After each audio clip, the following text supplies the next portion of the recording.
Je suis le bon berger qui donne sa vie pour ses brebis.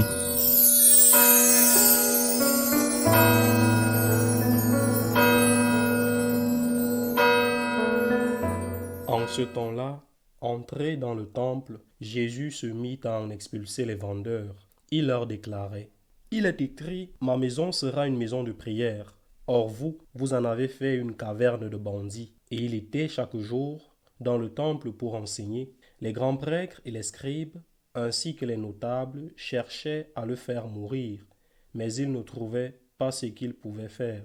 En effet, le peuple tout entier, suspendu à ses lèvres, l'écoutait. Acclamons la parole de Dieu. Aujourd'hui, l'Église célèbre la présentation de la très sainte Vierge Marie au Temple de Jérusalem. Il ne s'agit pas de la présentation que firent ses parents, Saint Joachim et Sainte Anne, mais de celle qu'elle fit elle-même. Selon une très ancienne tradition, lorsqu'elle eut l'âge de la raison, probablement au début de son adolescence, Marie décida personnellement de consacrer sa vie, son corps et son âme à Dieu. Elle monta au temple et intérieurement, elle se donna totalement au Seigneur. C'était quelque chose d'exceptionnel, car dans la culture juive, hommes et femmes désiraient avant tout être père et mère. Même les prêtres étaient mariés. Il n'existait pas, comme pour nous aujourd'hui, une compréhension de la virginité consacrée. Mais Marie était l'Immaculée. Son corps, entièrement préservé du péché originel, appartenait déjà à Dieu. Et il fallait seulement qu'elle en devienne consciente.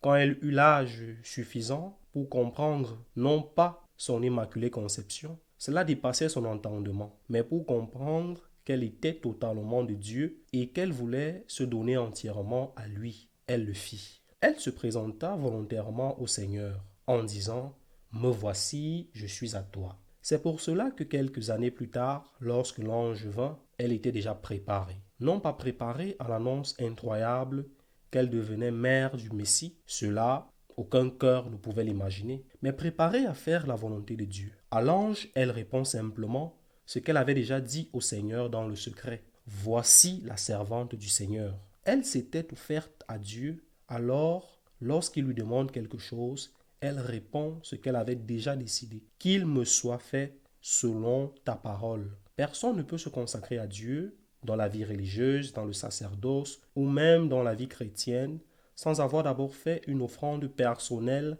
de sa propre vie. Cela se fait souvent dès l'enfance, l'adolescence ou au moment d'une profonde conversion. On n'entre pas au séminaire pour commencer à vivre avec Dieu. On y entre parce qu'on vivait déjà avec lui. On ne commence pas une vie consacrée pour être proche de Dieu. On y entre parce qu'on l'était déjà. Ainsi, Marie a pu dire oui à l'ange parce qu'elle avait d'abord dit oui à Dieu. Et nous aussi, préparons notre âme et notre corps à dire ce oui lorsque viendra le moment décisif, le moment de la croix, de l'épreuve, du pardon difficile, de la charité coûteuse, du renoncement, de la fidélité quotidienne qui parfois pèse lourd parce qu'elle dure longtemps. Préparons-nous en disant chaque jour à Dieu, me voici. Cette préparation n'est pas seulement spirituelle, elle est aussi corporelle parce que nous sommes corps et âme. Saint Paul prend l'exemple des athlètes qui s'entraînent longuement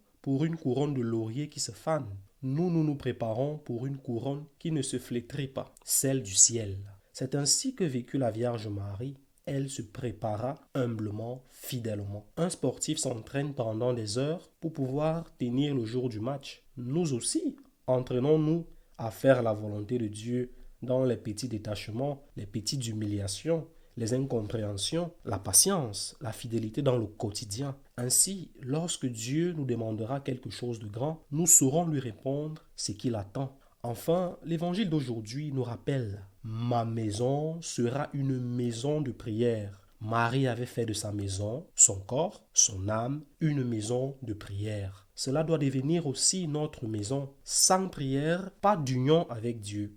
Et sans union avec Dieu, comment reconnaître sa voix lorsqu'il nous appelle? Comment lui dire oui lorsqu'il nous demande quelque chose qui dépasse nos forces? Que notre vie devienne une maison de prière, comme celle de Marie. Alors, nous attendrons la voix du Seigneur et avec la grâce qu'il donnera, nous répondrons comme elle, me voici, qu'il me soit fait selon ta parole. Qu'il en soit ainsi.